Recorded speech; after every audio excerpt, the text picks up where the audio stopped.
Welcome back, everybody, to another episode of the Educational AD Podcast. We're going to be right back with today's guest, but as always, we're going to give a shout out to our sponsors. Now, don't hit that fast forward button. These are all companies I used as an athletic director. I trust them. I want you to trust them too. So take the next 3 minutes, listen to our shout outs, then listen to our interview, and then go and visit these sponsors. I'm telling you, you're going to be glad you did. Here we go. We want to thank our good friends at Huddle for their support. As a football coach, I used Huddle for years, but when I became an athletic director, I made sure our school was a Huddle school. Our coaches just loved the tools that Huddle provided. Our kids loved the videos, our parents loved the streaming, but there is so much more. Go to huddle.com, join the 8 million users. Turn your school into a Huddle school. We also want to say thanks to Gipper. Go to Gipper.com. Start creating world-class marketing content for your school's athletic program. Your kids are on social media, and if they're not seeing content that celebrates their accomplishments and promotes your program, you're missing out on a great opportunity. Go to Gipper.com to get started. We'd like to thank Sideline Interactive, indoor score tables and video boards. Go to sidelineinteractive.com, schedule a live web demo to see their score tables and their score boards in action. Probably one of the best purchases I ever made was our Sideline Interactive indoor score table. We use it for home games, pep rallies, signing ceremonies. Tremendously versatile, and their customer service is just outstanding. Go to sidelineinteractive.com today. We'd like to say thanks to Hometown Ticketing. Hometown is the leading digital ticketing provider to schools and colleges. I don't think I need to say anything more. Go to hometownticketing.com. It's digital ticketing that offers more. We want to say thanks to our friends at Snap Raise. Have you ever spent weeks and weeks with a fundraiser and been disappointed with your return on investment? Those days are gone. Go to snapraise.com. It's hands down the best online fundraiser out there. We used it at our school because it works. Go to snapraise.com. Mention the podcast. That's snapraise.com. We'd like to say thank you to Vital Signs Wall of Fame. If you're looking for a really cool way to show off your school record boards for all the teams, for all the events, or your school's Hall of Fame, go to vitalsignswalloffame.com. Take a look at their interactive touchscreen video consoles. It's also a great way to share your school's unique history and your proudest moments. The website is vitalsignswalloffame.com. Check them out today. We want to say thanks to our friends at Home Campus. Home Campus is a platform that you're going to use every single day for scheduling, for scores, for rosters, communication. How about student athlete eligibility and clearance? Who doesn't do that every day? Home Campus does all of these things and more, does them better, does them faster. To get started, just go to homecampus.com. That's it, homecampus.com. We'd like to thank Ohio University and their online masters in athletic administration. Now, I didn't get my master's from Ohio University, but my assistant athletic director did, and it was a tremendous experience. It's only 20 months, totally online, very affordable. And they also allowed him to complete 11 NIAAA leadership training courses while he's doing his master's program. To find out more, just go to ohio.edu/info/MAA, the Ohio University Online Masters. And we want to thank Athletic Surveys by LifeTrack. At my school, we use surveys for everything, and athletic directors already get feedback, but a lot of times it's from a very small group that just wants to gripe. Athletic surveys will connect you to that group, but they're also going to connect you to the 98% that supports your program. And that information is incredibly valuable, especially when you're meeting with a frustrated parent, or maybe your principal, or even your school board. Go to athleticsurveys.com. They're going to create a custom survey that lets you take the pulse of everybody in your program. That's athleticsurveys.com. Welcome back, everybody, to another episode of the Educational AD Podcast. We're not only staying right here in Florida today, but we're staying in Lake County, where I'm at, and we're going to be visiting with Kyle Coppola. Kyle has his hand in a lot of different things, and as we get into the interview, you're going to see, why it appealed to me for a guest. He is a writer, a content producer for Lake Sumter Style Magazine. That's here in our local area. But he does work in social media, in marketing. He's an announcer. He hosts his own podcast. And we're excited to have him come on and talk about ways that hopefully athletic directors and coaches can promote their programs as well. So, Kyle Coppola, welcome to the Educational AD podcast. Thank you, Jake. Great to be here.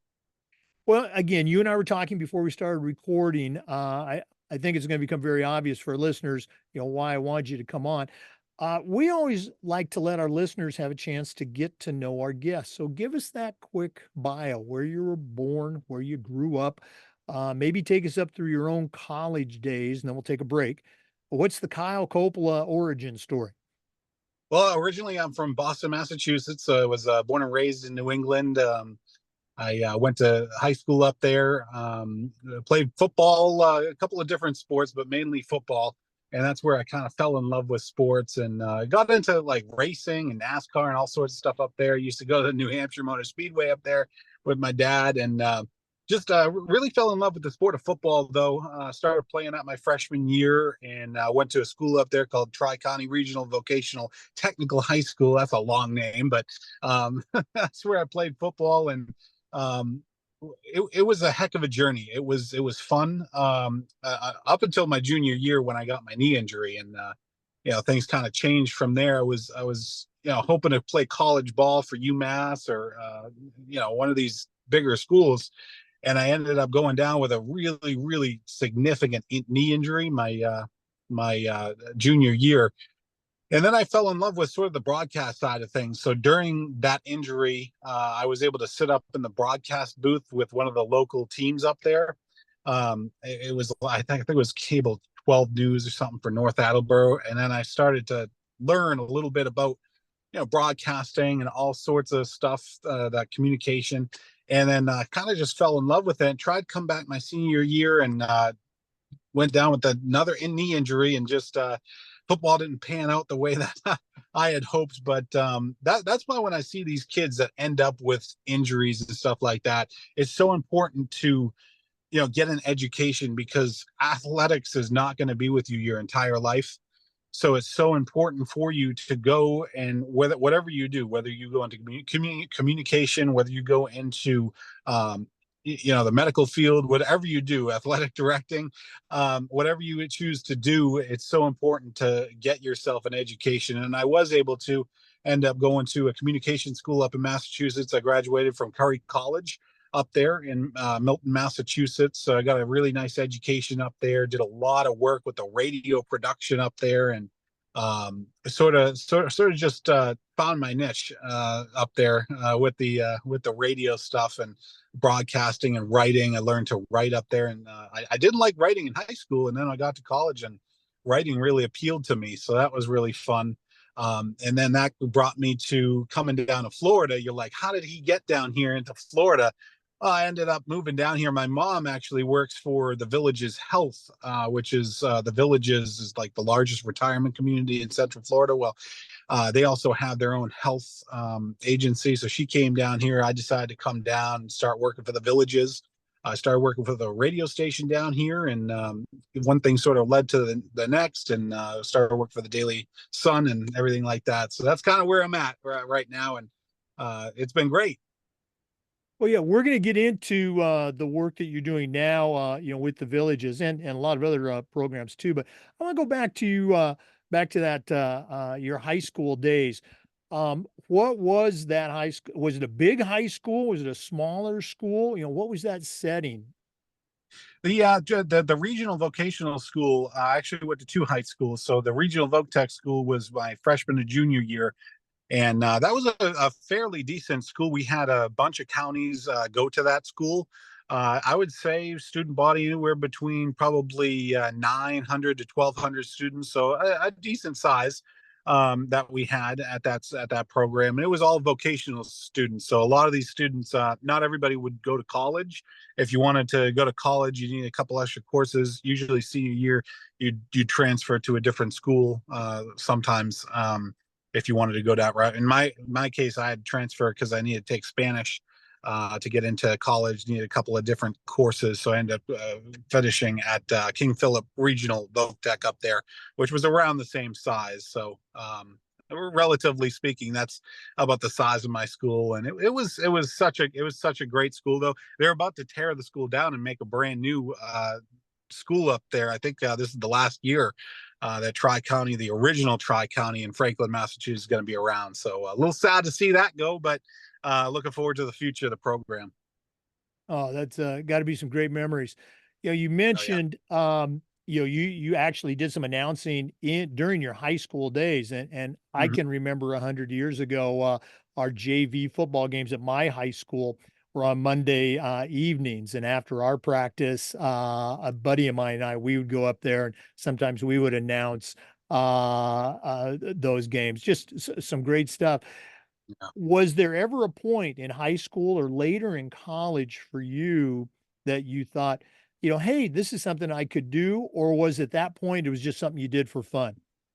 Yeah, actually, as soon as I actually applied to a position at Seekonk Speedway, which is a sort of a NASCAR local NASCAR track up in Rhode Island, Massachusetts. I applied to be the public address announcer because they were looking for another guy to help their other guy out. And as soon as I got on the public address announce system and I started announcing to the track and doing all that, I was like, man, this is really cool. And I learned from some amazing people up there. I learned from some really good guys. Alan Bestwick, who actually works with ESPN. He's an announcer on ESPN. He used to be an announcer for NASCAR on ESPN back in the day. Alan Bestwick actually announced at that track. I use the same headset as Alan Bestwick, so that was kind of cool. But I learned so much, and I fell in love with it. And seeing the guys doing the local broadcasting, that really opened my horizons to a great many things. Mhm. Now, in college, you mentioned you're in the communications program and all Mhm. the things that that entails.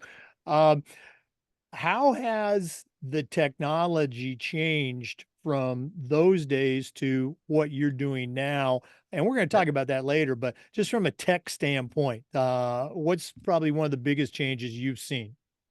Well, I started college and we were still using CD decks to play music, and every now and then the CD would skip, and then you'd have dead air or something like that. Then we moved into the digital realm, and then everything was digitally done, so that was a lot better of a system.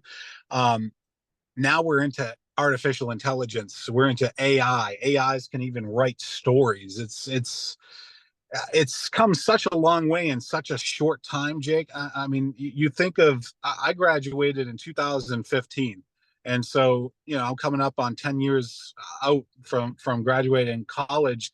It has changed vastly. I remember when I was a freshman in college, the everybody had the iPhone 4, and if you were the cool kid, you had the iPhone 4, and it was like, it was a change. I had the Palm Pre back in the day, and then before that, I had a flip phone. So you think about everything that's changed up until this point. It's just incredible what we're dealing with. Oh yeah, I remember. My best friend in college was in the radio TV program. He was probably you in college, but I would go out and do some remote basketball games with him, college games. Run a TV camera, TV back in the day. But we were using phone lines, actual coaxial cable phone lines to transmit everything. So crazy, crazy stuff. For our listeners, our guest today is Kyle Coppola. He is with Lake Sumter Style Magazine right here in Lake County in Florida, but he does a lot of other things, which we're going to dive into soon.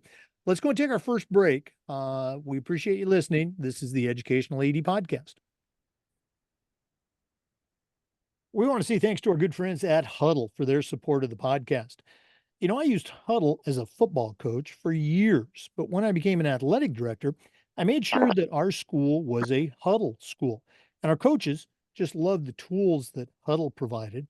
Our kids loved the video, of course, and our parents loved the streaming, but there's a whole lot more. Go to huddle.com. Join the 8 million users. Turn your school into a huddle school. We also want to thank our friends at Gipper. Your students are on social media, so are a lot of their parents. And if they're not seeing content that celebrates their activities and promotes your program, you're really missing out on a great opportunity. Go to Gipper.com. They're going to have you creating world class marketing content in seconds, and it's so easy, even I can do it. Go to Gipper.com. Mention the podcast, they'll give you a nice discount. That's Gipper.com. Welcome back, everybody, to the Education Lady podcast. Our guest today is Kyle Coppola, and he's a writer, producer, content creator, marketer, podcast host in the Lake Sumter, Lake County area here in Florida.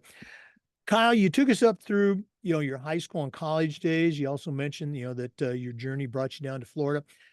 Talk about some of those early jobs. You mentioned you applied for a job with the local track in New Hampshire. How have those stops, or how did all those stops bring you to your current position with Lake Sumter Magazine?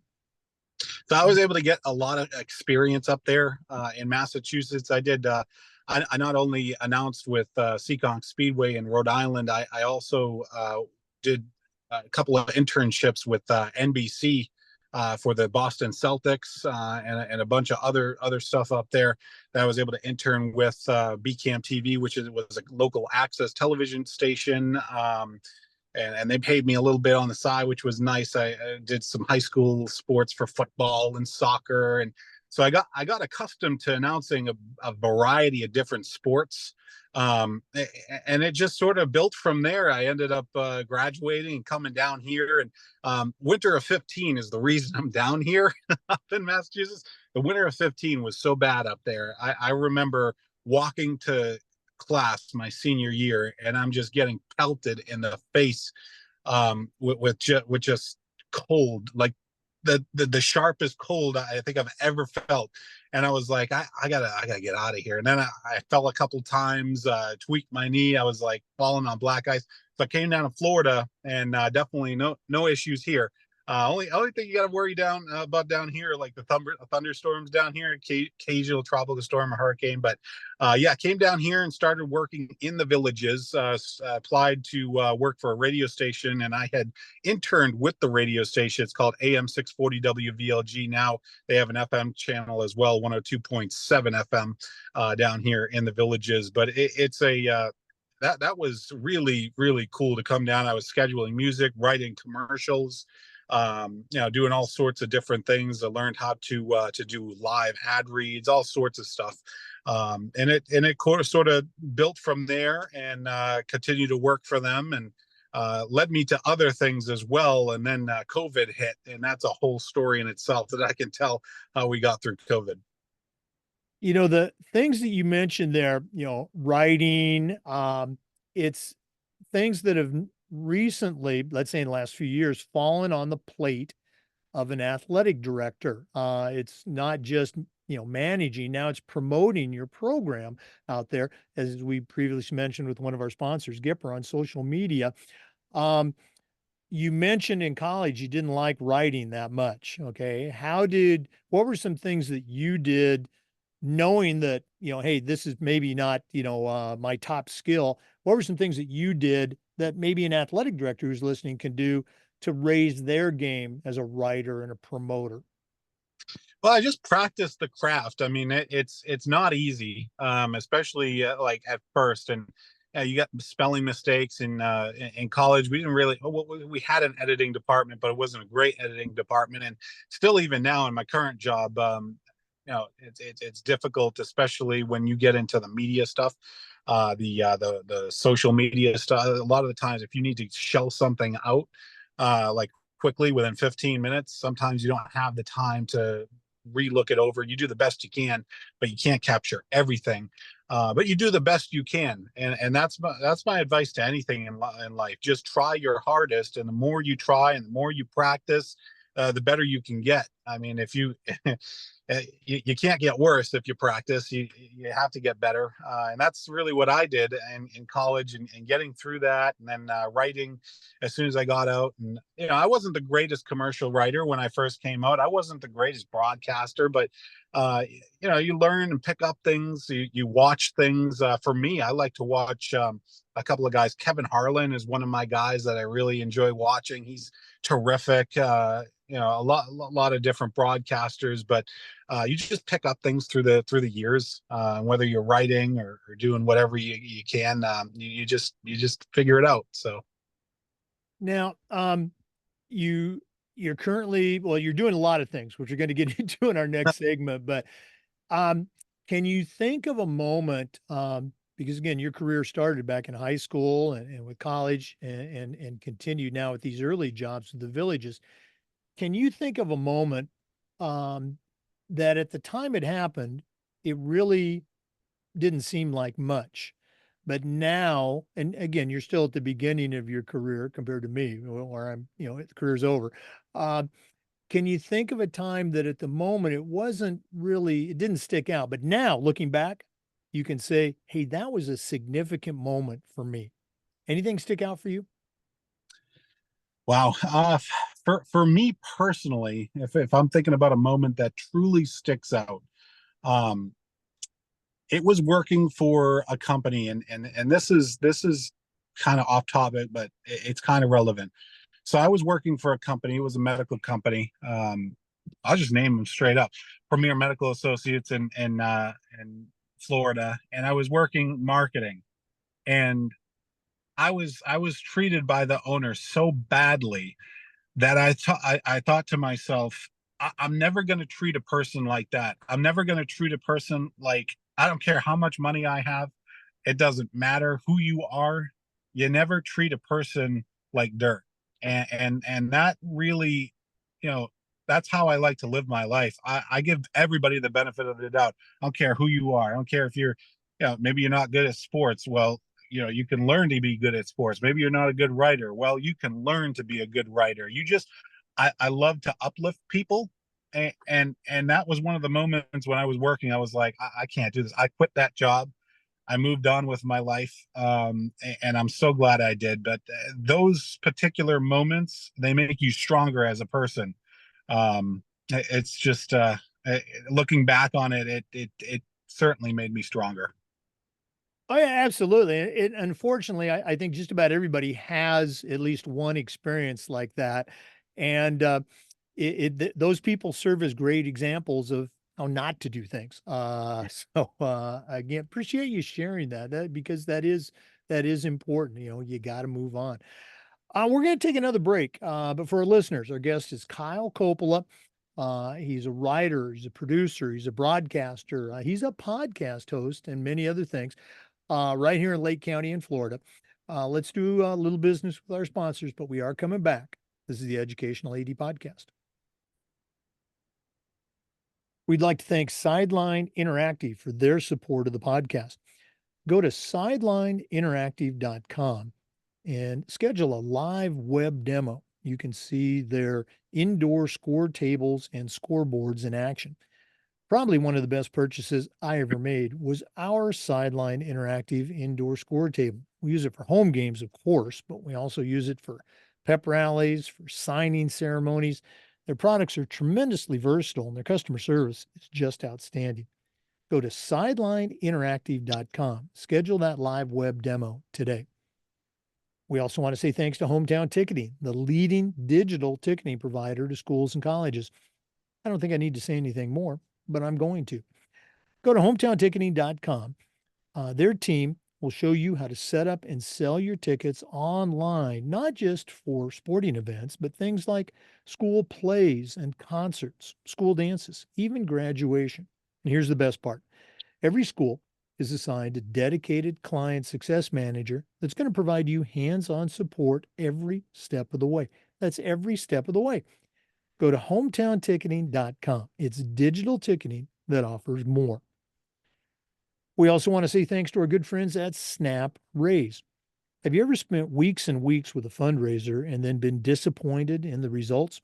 Those days are gone. go to snapraise.com. It's hands down the best online fundraiser out there. We used it at our school with tremendous success. Our coaches loved it, our parents loved it. It works. Go to snapraise.com. You can check out their other great platforms. But if you're looking for a fundraiser, you found it. Go to snapraise.com. Welcome back to the Educational AD Podcast. Kyle, you've shared your journey, how it brought you to Florida, but I want you to share with our listeners what Lake Sumter Style Magazine is, and how you use the platform, how the platform helps promote high school sports in the area. So, can you give us an idea of how that all happens? Absolutely. So Lake and Sumter Style Magazine, we serve the Lake and Sumter counties in Florida, and we do stories on all sorts of business, entertainment, all sorts of different sort of blocks of life. And they just took over sports about 2.5 years ago. They started to dabble in it, and then about a year and a half ago, they fully invested in it. So Daily Commercial were the ones that were doing the local reporting in the area, and unfortunately, they sort of stopped covering it. Frank Jolly retired. Who Frank Jolly in the area was a longtime sports reporter, and he retired, and they sort of just stopped covering local sports. So I had this grand idea to pick it up, and I started part time for the Acres, Doug and Kendra Acres own Lake and Sumter Style magazine. And they brought me on part time, and started writing for them. And then it started to take off little by little. Um, Through social media, we were able to start seeing some returns. The likes and interactions went up, and and then it started to skyrocket. They went from, I believe they were going from, on average, maybe like 500 reactions a month. Now, I mean, gosh, I think this year we're at 18 million interactions. It's unbelievable how much it's grown in just a very short period of time. But um, they ended up giving me a portion of the magazine, so that we do a male and female athlete highlight, and then we do a feature every single month. And I work about 3 to 4 months out in advance. So that's been a challenge as well, to write 3 to 4 months in advance for sports. But it's been enjoyable, and the kids love it. And everywhere we go, we're just people thank us for bringing local sports back to the community, and not just local sports. We cover local news as well, and people are just very grateful for it, because in a lot of places they didn't have this for about 2 to 3 years in this area. There was nowhere to go for sports. The only thing close is Orlando Sentinel, and they don't really cover this area. So to have something back in this area is so valuable to these kids. And it's all about giving back to these kids, because I lived a life, I enjoyed my high school career. Now it's about giving back to the kids and making sure that they enjoy having their accomplishments realized. Now, you bring up such a great point. And you and I talked about this before we started recording. When I was in high school, again, back in the 70s, 100 years ago, every Tuesday in the local paper, it was Prep Tuesday, and the national stuff might be on the back page.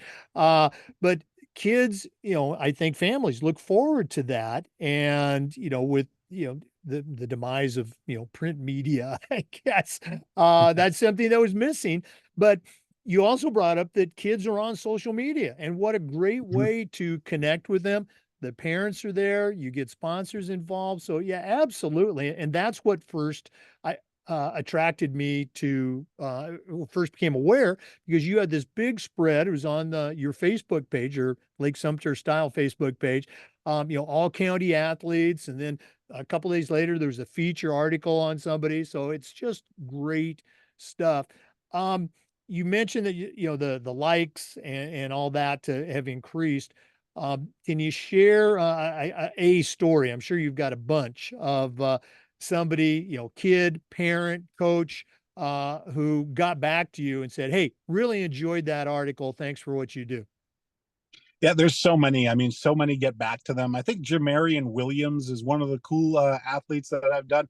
He was with Lake Leesburg High School. He was super appreciative of one of the articles that we wrote on him. He was a basketball player that really didn't have any um, sort of anything written about him. But I saw his statistics to after talking to him, so that was really cool. He was really appreciative and there's just so many kids in our community that are appreciative, especially the female athletes. I'm big on female sports. I love to stress female sports. I feel like it's all about football, basketball, and baseball. But I'm a softball announcer in my spare time. I do a lot with the girls basketball in our community, and so getting the girl sports out there is fantastic to me. I love doing stories about them. We did Kiana Burgos. We've done the girls from Outdoor Christian Academy.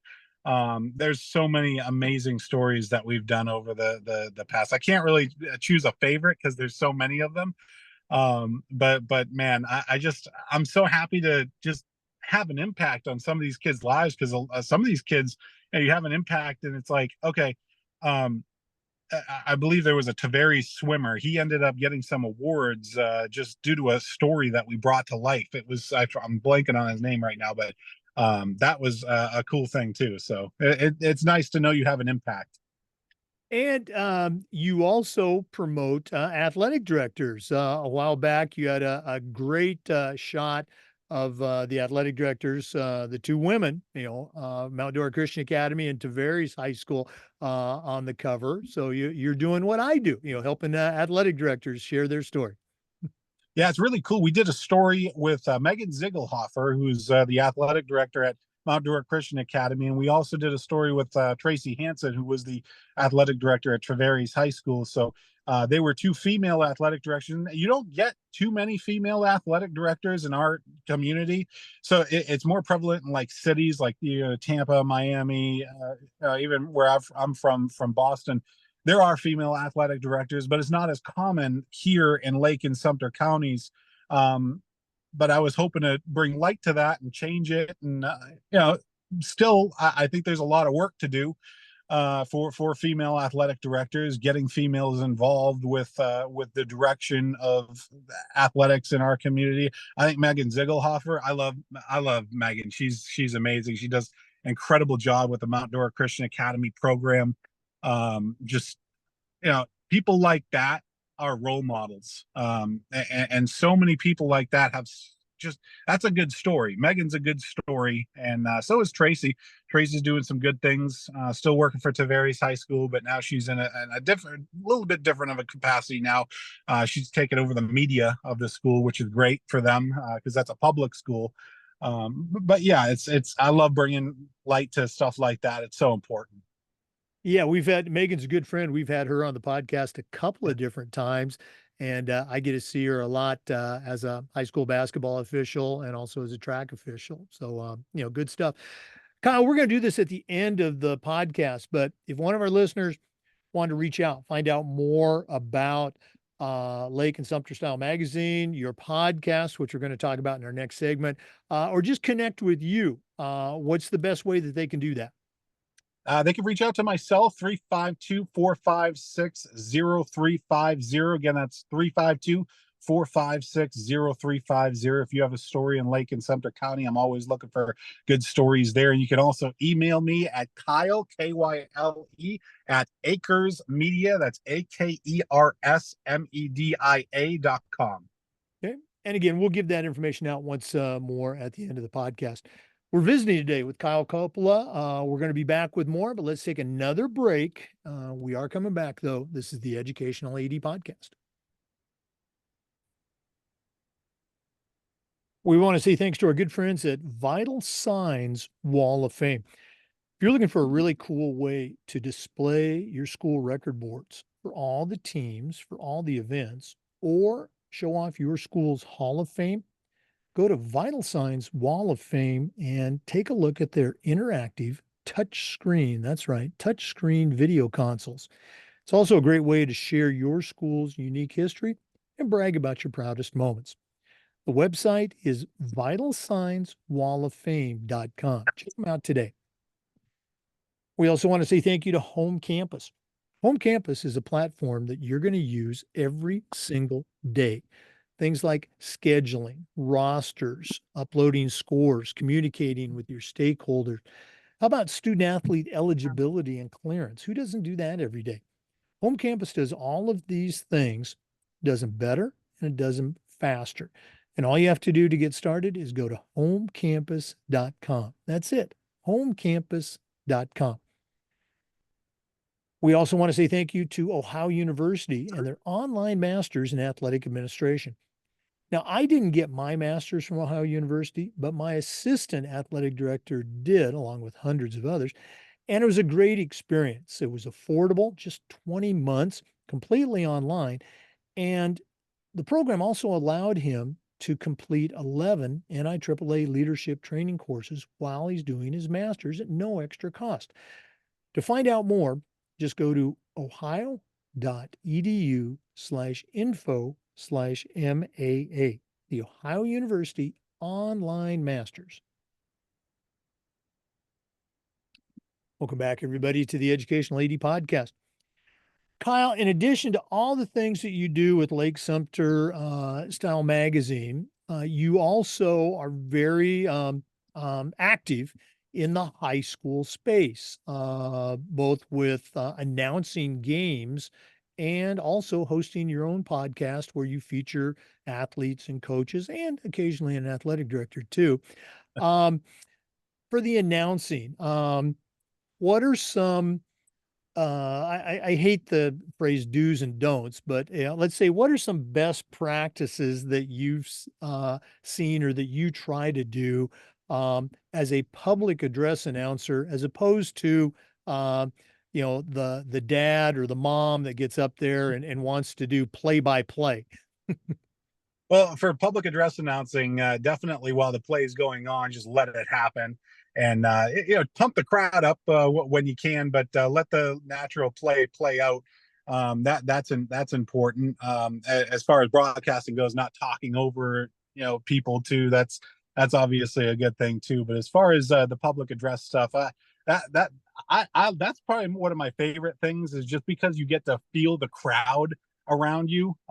It's one thing being in the booth, but to actually be there, like when I basketball announced for the village's charter high school, which is now one of the largest basketball programs in the state. Everybody's coming to the villages because I think they've been to the state championship 2 years in a row now, which has been really good, and just waiting to win the state championship. But yeah, it's just feeling the crowd is so much fun.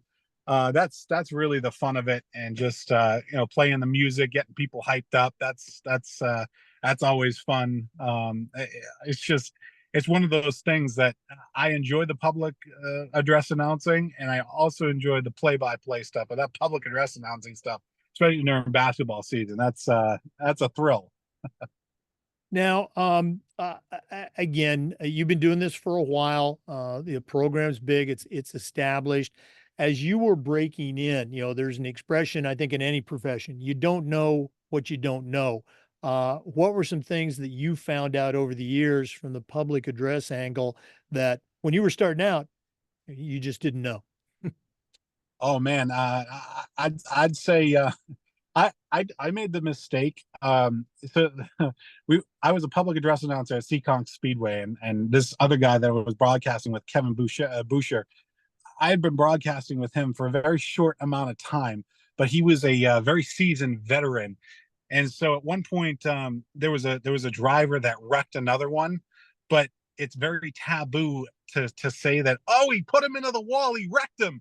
Uh, and so I did that, and he throws my headset off. He's like, never ever do that. And I at the time I was like really scared, because I was like, oh my gosh. But looking back on it, I'm like, yeah, that's probably not the right thing to say, because they could lose a sponsor, then they could lose the race team, then they could affect the car count and stuff like that.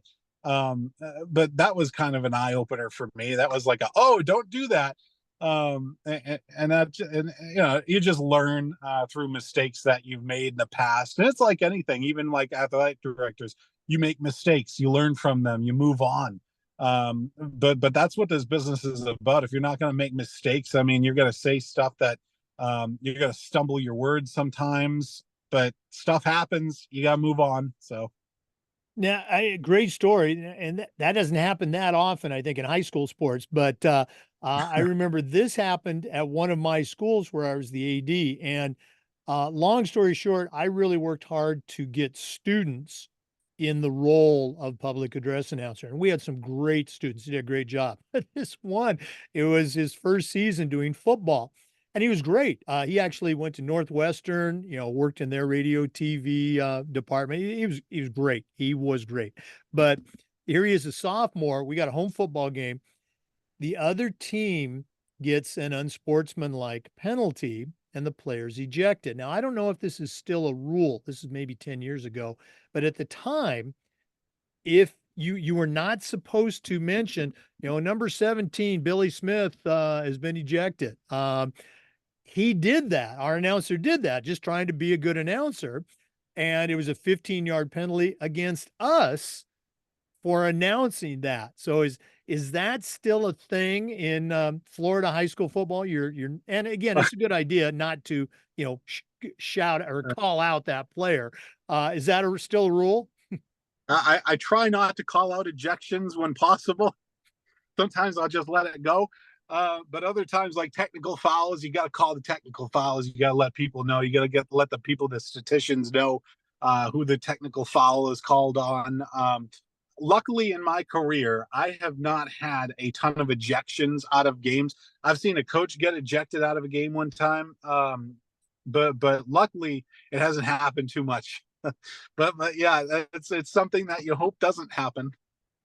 Oh no, yeah, absolutely. Again, I was down the sidelines, and I'm explaining to our football coach why he just got a 15-yard penalty because of my announcer. So, but okay, good to know. Good to know. Athletic directors and football coaches, if you're listening, make sure you know that rule, and make sure your announcer knows that rule. Um, from let's go and jump into the podcast. Okay. I say the phrase a lot. Podcasting is so easy, even I can do it. And I encourage athletic directors and coaches to start their own podcast to help promote their programs. And I say, people are going to talk about your program anyway. Give them something good to talk about. Share all the good things that your student athletes, your coaches, your kids are doing. How have you seen this podcasting change the communication world, not just for let's say major markets, but for high school programs? Yeah, well, I've last couple of years, I mean, the podcasts have popped up all over the place. You know, you got little students doing them. We have Billy Goldblay for South Sumter High School. He'd probably be a good guy to get onto the program too.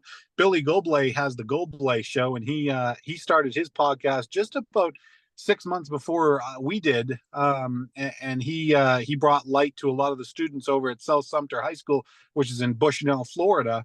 I've seen that take off, and of course ours we're averaging about 10,000 fall of listeners per episode just on Facebook alone. So having an impact and having the ability to tell these athletes stories and get the coaches on when you know they wouldn't have had a voice in the past. It's really nice to be able to do that, and it's so easy. All you really need is one camera, and we're lucky enough that we have a couple of great partners that partner with us. UF Health Medical Group Orthopedics partners with us, and so does Lake Sumter State College. That allows us to be able to produce such a really nice podcast. So just being able to see it develop though the last couple of years has been really cool. Yeah, you're gonna have to give me the contact information for that athletic director. We'll definitely get him on the podcast. And you mentioned Lake Yeah, Sumter. Um, cool. the college, their new volleyball coach, Alicia Wintersdorf. She's been a guest Yeah, on our podcast. She's just starting. Make sure you do a good promotion on her and the volleyball program there at the definitely. college. Uh, She was just we actually literally just had her on our podcast yesterday. So um how about yeah. that? Great minds think alike. All right. Okay. Well, Kyle, this has been really cool getting to know you and finding out more about all the things that you do to help promote sports. But we're not done yet. We always wrap up with a segment we call the Athletic Director's Toolbox. Now, you're not an athletic director, but you certainly know your way around the world of sports. So, we're going to take our final break here from Athletic Surveys, who sponsor this segment. When we come back, I'm going to challenge you to send out a brand new athletic director on their very first job, but I'm only going to let you put 3 items in their toolbox. So let's take that break. And when we return, we'll see what Kyle Coppola puts in his new athletic director toolbox. We want to thank Athletic Surveys for sponsoring the AD Toolbox segment. Athletic directors already get feedback, but a lot of times it's from a very small group that just wants to complain about everything. Athletic Surveys is going to connect you to that group, but they're also going to connect you to the 98% that supports your program. And that sort of feedback and information is very important, especially when you're talking to a frustrated parent or athlete, or maybe your principal, or even your school board. Go to athleticsurveys.com. They're going to create a custom survey that lets you take the pulse of everyone in your program. That's athleticsurveys.com. Well, it's that time of the podcast. We've been visiting today with Kyle Coppola. He's a podcast host, he's a writer, he's a marketer, works for Lake and Sumter County Style Magazine. Tremendous background in athletics and promotion. But right now, I'm going to task him with sending out a brand new athletic director on their very first job. But I'm only going to let him put 3 items in the toolbox. So, Kyle, what 3 things are going to go into your new athletic director toolbox? Well, the first thing that I would say is don't be afraid of failure. You're going to fail, things are going to happen, but it's how you pick yourself up, it's how you move yourself forward. That's how you're going to be successful. I've failed plenty of times in my life, not just with athletics. I've failed at countless things, but I've picked myself up, and you move yourself on, because that's the only way you're going to have success. But yeah, if you make mistakes, stuff's going to happen, and you just need to expect that that's going to happen. But it's how you pick yourself up, dust yourself off, get back up. It's just like football. You get hit, get back up, try it again. And that's probably one of the ones I would say. Number two is, of course, work hard. Hard work is so important. I know the definition of hard work. I had to support my family during COVID. I didn't have a job. I ended up finding a job at a local pool supply company, and ended up surviving through that, making some sales on pool robots, chemicals. And I also had to DoorDash, Instacart, Uber, Lyft driving. Had to do all of that stuff to keep my family afloat and work hard so that I could get an opportunity once again to somehow write. And I'm so thankful for the Acres for taking a chance on me and getting me back into the world of sports. And it's been such a blessing. But seriously, if you work hard, the harder you work, the more you'll be rewarded. And then, of course, uplifting people is really important. I think that a lot of people, and I've had bosses like this where they they would start off on a negative. I never try to start off on a negative. I always try to start off on a positive note. And if you start off on a positive and then work your way toward the negatives and then end on a positive, I think that that's a really good thing to do. I think that's a really good way to manage people too, because you can't always be negative. You got to uplift all of those people, no matter who it is, and no matter who it is in life, whether it's on the football field, whether it's somebody that just needs a hug, and just needs some words of encouragement. It's so important to uplift people. So those 3 are very important. Don't be afraid of failure. Work hard and uplift people. Well, I love them all, and it's so important. They all kind of come back to this, especially the the lifting people up. building those relationships that are just so important in our profession and in any profession. Kyle, Yeah. thanks again for sharing with us and spending some time with us. I know you're incredibly busy. Once more, if one of our listeners wants to reach out, connect with you, or find out more about all the things that you do, what's the best way that they can do that? They can contact me at my cell 352-456-0350. Once again, my cell is 352-456-0350. And then you can also email me at Kyle, Kyle, at Akers, Akers Media, Media group.com. Well, Kyle, all the best moving forward. Hopefully, our paths are going to cross at a football game or a basketball game down the road. And thanks again for sharing with our listeners. Absolutely. It's been a pleasure, Jake. Thanks for having me on, and wish you the best going forward. And thank you for having me on the podcast. It's been a lot of fun. Oh, you bet. We want to say thanks to our listeners and remind you that we upload the Zoom recordings of all of our interviews to the Educational AD Podcast YouTube channel. We do this just about every day, sharing stories and best practices. So hopefully, we'll see you on the next Educational AD Podcast. Thanks for listening.